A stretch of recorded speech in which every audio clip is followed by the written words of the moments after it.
अब गुरुदेव समझा रहे हैं जति क्या होता है। जति दो प्रकार के होते हैं।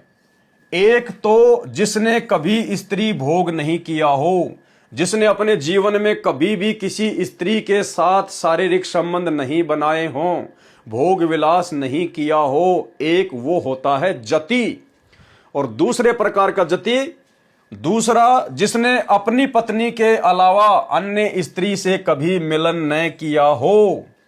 ये दो प्रकार के परमात्मा ने जति बताई, वीडियो ध्यान से देखना। इसी प्रकार स्त्री भी दो प्रकार की सती होती है। स्त्रियों में तीसरे प्रकार की सती उसे कहा जाता है जो अपने पति की मृत्यु होने पर उसके साथ चिता में जिंदा जलकर मर जाती थी। जैसे सीता जी को सती कहते हैं, उसने रावण को नहीं स्वीकारा, केवल अपने पति श्री रामचंद्र जी पर आश्रित रही। कहते हैं जति सती का जोड़ा कभी नहीं दुख का फोड़ा, तो हमें रास्ता दे दो।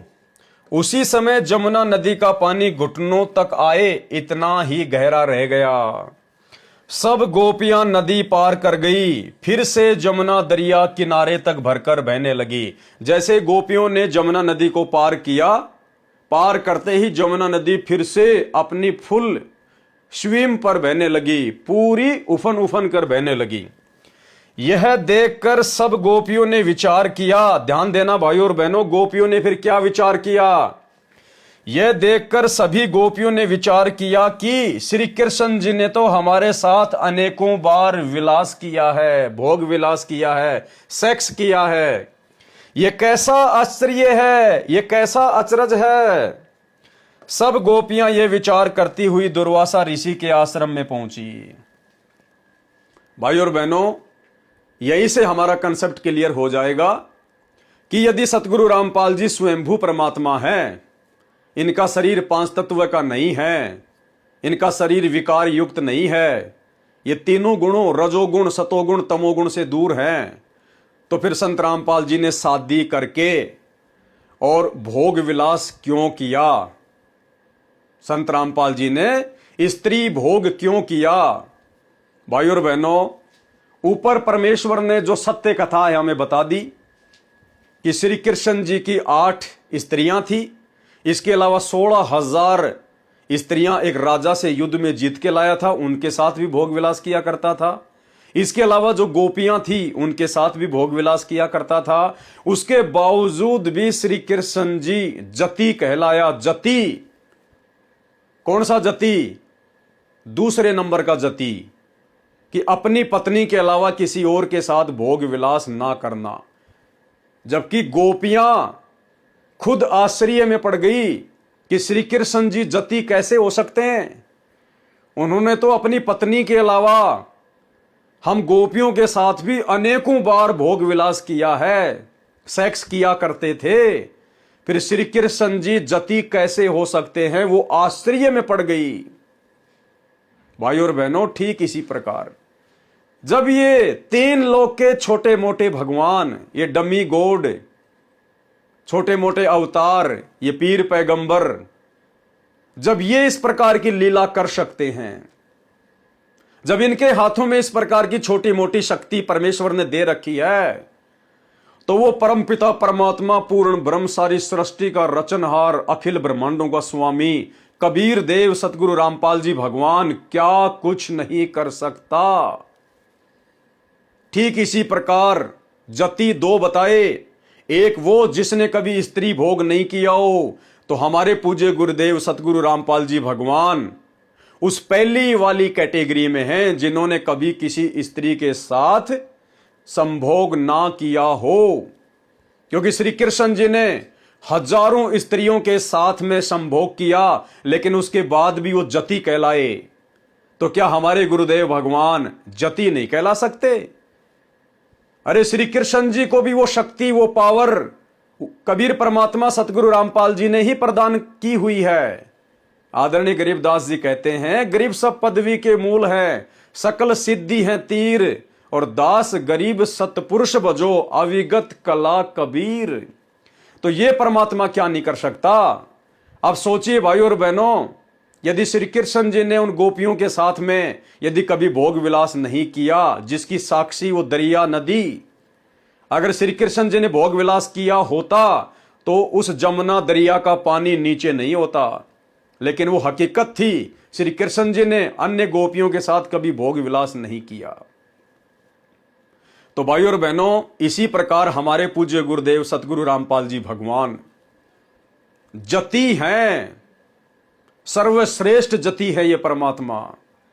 फिर मन में शंका उत्पन्न होगी, यदि श्री कृष्ण जी ने नहीं किया था भोग विलास गोपियों के साथ में, तो फिर किया किसने होगा?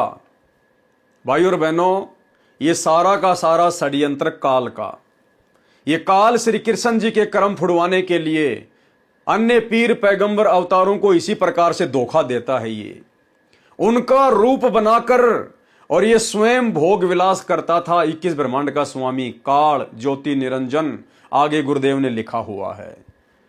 अब आपके मन में शंका पैदा होगी कि फिर हमारे गुरुदेव भगवान की जो कलयुगी स्त्री है, सांसारिक नाते में जिसे हम गुरुदेव की धर्म पत्नी कहते हैं, अनारो माई, फिर उनके साथ में किसने भोग विलास किया होगा यदि संत रामपाल जी ने नहीं किया होगा? तो भाइयों और बहनों, परमेश्वर की एक वाणी है, हमारे लिए केवल वही पर्याप्त है कि नामा और रैदास रसीला, कोई न जाने अवगत लीला। ये परमात्मा सूक्ष्म रूप बनाकर किसी अन्य आत्मा को खड़ा करके अपने जैसा रूप देकर, पता नहीं ये परमात्मा क्या कुछ नहीं कर सकता। ये परमात्मा बिना आत्मा के भी शरीर को एक स्त्री के साथ में जोड़कर रख सकता है, उसके पति के रूप में। बिना आत्मा के भी वो शरीर वैसा ही काम करेगा जैसे एक आत्मा युक्त शरीर काम करता है, और उस स्त्री को महसूस ही नहीं होगा, पता ही नहीं चलेगा कि ये मेरा पति है या कोई और है। जैसे धर्मदास जी को जब परमात्मा 3 दिन के लिए उनके शरीर से आत्मा को निकालकर सतलोक लेकर गए, तो पीछे उनका शरीर चल रहा था, उनकी धड़कनें धड़क रही थी, वो मरे नहीं थे, अन्यथा रिश्तेदार उनको फूंक देते, उनको चिता पे जला देते।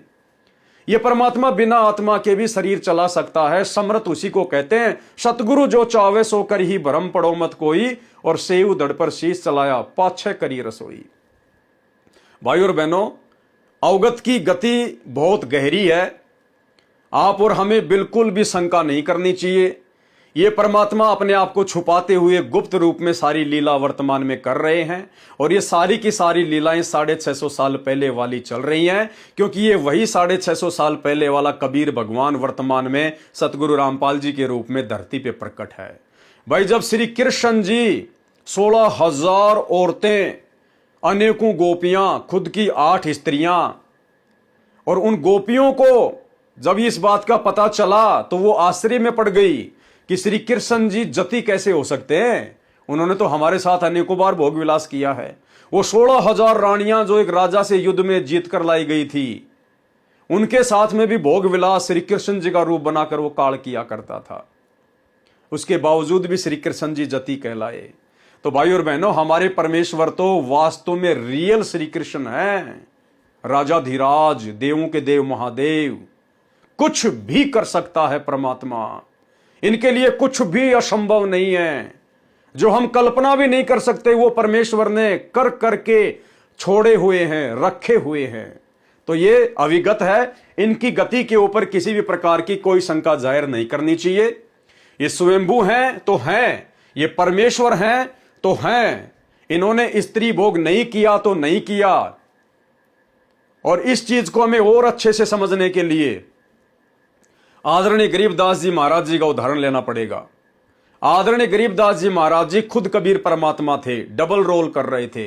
जैसे काशी के भंडारे में केशव और कबीर जी ने डबल रोल किया, परंतु गरीबदास जी ने भी दुनिया की चरम दृष्टि को धोखा देते हुए, काल के साथ आंख मिचोली खेलते हुए, दुनिया की नजरों में सांसारिक दृष्टि में उन्होंने विवाह किया। उनकी 6 संतानें हुई, 2 लड़के 4 लड़कियां। और भाइयों और बहनों, ग्रंथ साहिब में क्या लिखा हुआ है कि आदरणीय गरीबदास जी खुद ही कबीर परमात्मा थे। और सतगुरु रामपाल जी ने तो स्पष्ट कर दिया सतग्रंथ साहिब से, गरीबदास जी खुद कह रहे हैं कि भाई ना तो कबीर जी मां से उत्पन्न हुए और भाई ना हम गर्भ में आए।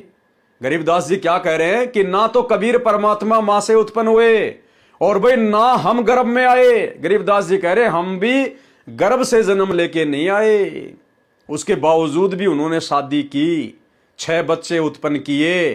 ठीक इसी प्रकार वाली लीला करते हुए जो लीला वर्तमान में सांसारिक दिखावे में, सांसारिक दृष्टि में सतगुरु रामपाल जी कर रहे हैं।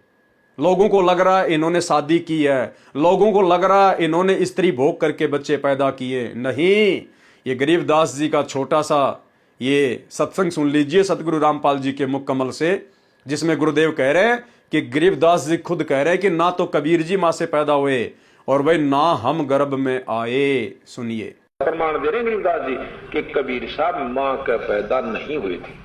प्रमाण दे रहे गरीबदास जी कि कबीर साहब मां का पैदा नहीं हुए थे, और ना हम गर्भ में आए भाई, और ना हम गर्भ में आए भाई, और ना हम गर्भ में आए भाई, और ना हम गर्भ में आए भाई, और ना हम गर्भ में आए भाई।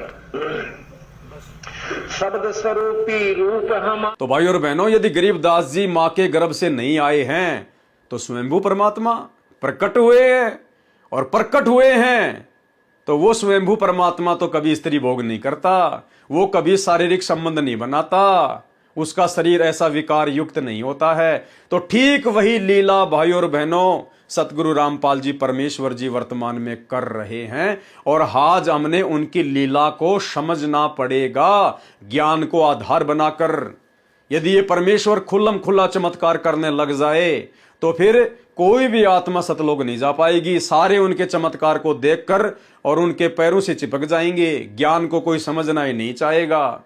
तो ये चमत्कार करके परमात्मा ने 650 साल पहले बहुत देख लिए।